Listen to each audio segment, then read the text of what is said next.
These are the factors, right? The factors affecting ionization energy.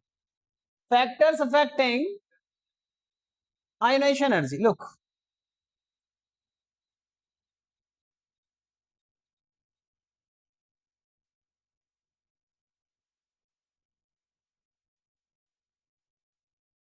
As this is the first factor, this is atomic radius.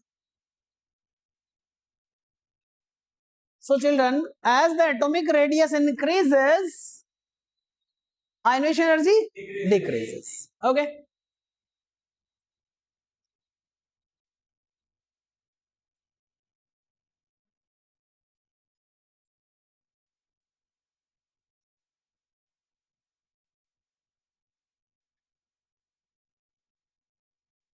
Okay. As we know very well that as we move from top to bottom in a group, जैसे जैसे हम group में चलते चले जाते हैं atomic size बढ़ता चला जाता है और आयनाइजेशन एनर्जी घटती चली जाती है. Second point, nuclear charge.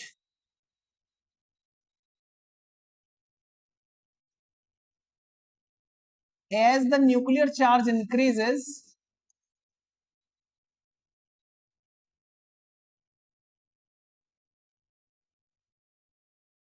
atomic radius decreases,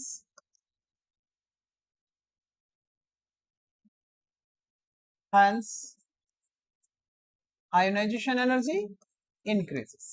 Because जैसे जैसे न्यूक्लियर चार्ज बढ़ेगा तो न्यूक्लियस के अंदर प्रोटॉन्स की क्वांटिटी, प्रोटॉन्स की अमाउंट बढ़ेगी, तो बाहर के इलेक्ट्रॉन को टाइटली अपनी तरफ अट्रैक्ट करेगा, साइज छोटा हो जाएगा, साइज छोटा तो आयनाइजेशन एनर्जी ऑब्वियस बढ़ जाएगी. नाउ द थर्ड पॉइंट, ये पॉइंट्स आप जानते हैं. The third point,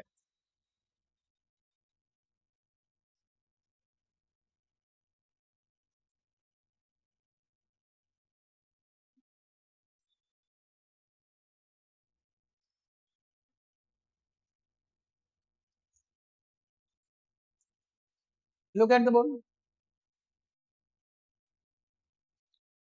The third point, this is shielding effect or screening effect. Shielding effect or screening effect. What is it? Right. Shielding effect या screening effect.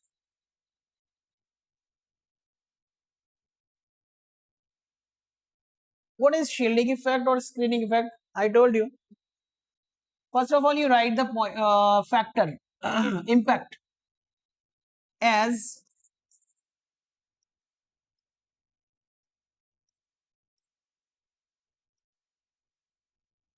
shielding effect increases,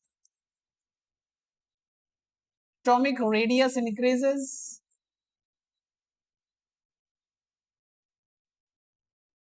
so ionization energy decreases.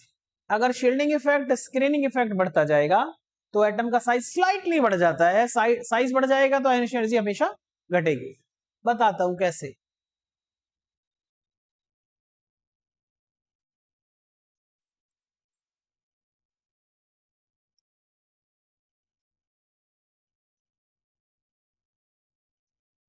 Children, look.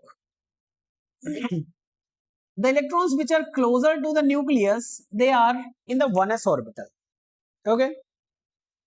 This is second orbit, 2s 2p हो सकता है. Third orbit 3s 3p 3d electron हो सकते हैं.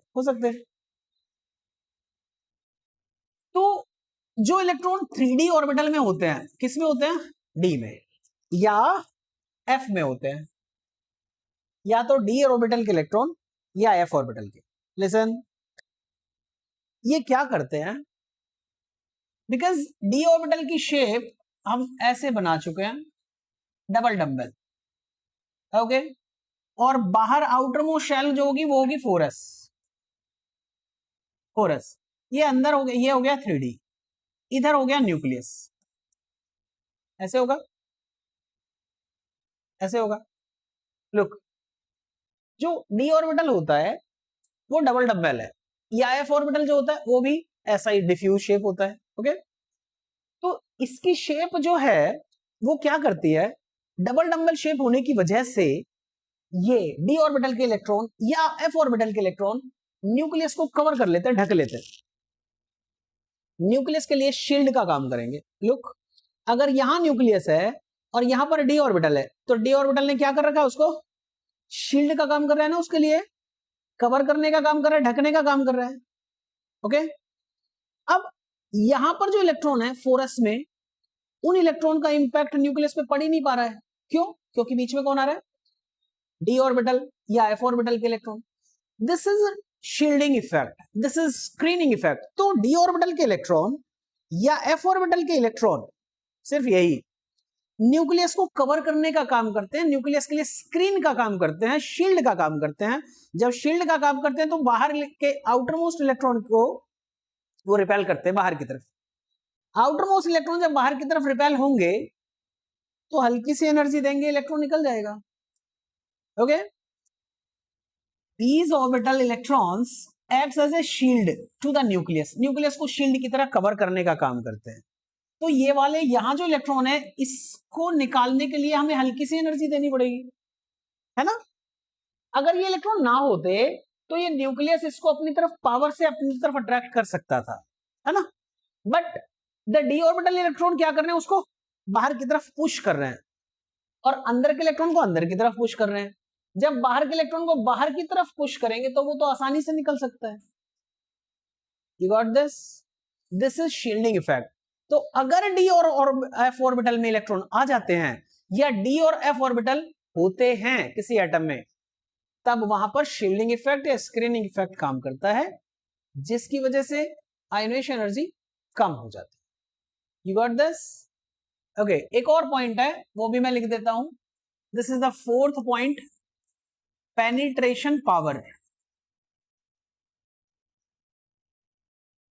Penetration power, listen children, penetration का मतलब होता है, पेनिट्रेशन का मतलब क्या होता है, look, I am having this pen, I am having my hand, I penetrate this pen to my hand, this is penetrate.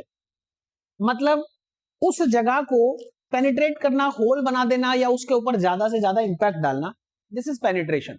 As we are having this wall, हम इस वॉल में हल्का होल कर दें किसी कील से या किसी आयरन नेल से, दिस इज पेनिट्रेशन। वैसा ही जो न्यूक्लियस के पास वाले इलेक्ट्रॉन्स होते हैं ना, न्यूक्लियस के पास वाले, वो न्यूक्लियस को ज्यादा पेनिट्रेट करते हैं और थोड़ा दूर वाले जो इलेक्ट्रॉन होते हैं वो उतना पेनिट्रेट नहीं करते। इसलिए इनमें से इलेक्ट्रॉन निकालना आसान है और न्यूक्लियस के पास वालों में से निकालना मुश्किल है। This is penetration power. कि 1s ऑर्बिटल जो s ऑर्बिटल है वो हमेशा न्यूक्लियस के पास होगा और p orbital, d orbital, f orbital हमेशा दूर होगा। s ऑर्बिटल के electron, because they are closer to the nucleus, s orbital electron always nucleus के पास है, तो इसमें से इलेक्ट्रॉन निकालना मुश्किल है बिकॉज ये ज्यादा पेनिट्रेट करते हैं रेदर देन pdf। इसका मतलब पेनिट्रेशन पावर अगर बढ़ती है, पेनिट्रेशन पावर, तो आयोनाइजेशन एनर्जी बढ़ती है। पेनिट्रेशन पावर बढ़ेगी, आयोनाइजेशन एनर्जी भी बढ़ेगी। सिर्फ इस पॉइंट पे मत रहो, पूरी बात समझने की कोशिश करो। पेनिट्रेशन पावर होती है जो इलेक्ट्रॉन न्यूक्लियस के ज्यादा नजदीक है, वो न्यूक्लियस पे ज्यादा इंपैक्ट डालते हैं, ज्यादा इफेक्ट डालते हैं, वहां से इलेक्ट्रॉन निकालना बहुत मुश्किल है rather than outer most shell में से। पेनिट्रेट सबसे ज्यादा कौन करता है, क्यों? क्योंकि ये न्यूक्लियस के ज्यादा नजदीक। तो s ऑर्बिटल मैक्सिमम पेनिट्रेशन करता है, इसमें से इलेक्ट्रॉन निकालना मुश्किल है। ये सबसे कम पेनिट्रेट करता है, इसमें से इलेक्ट्रॉन निकालना आसान है। तो जो ज्यादा पेनिट्रेट करते हैं, पेनिट्रेशन पावर बढ़ाते हैं, आयोनाइजेशन एनर्जी हमेशा बढ़ती जाती है। So the point is, as penetration power increases, ionisation energy increases। और पेनिट्रेशन पावर सबसे ज्यादा कौन दिखाता है बेटा, s orbital. s orbital are closer to the nucleus, so they more penetrate the nucleus, hence it is very difficult to remove the electron from s orbital. Okay, write all the points, make the figures.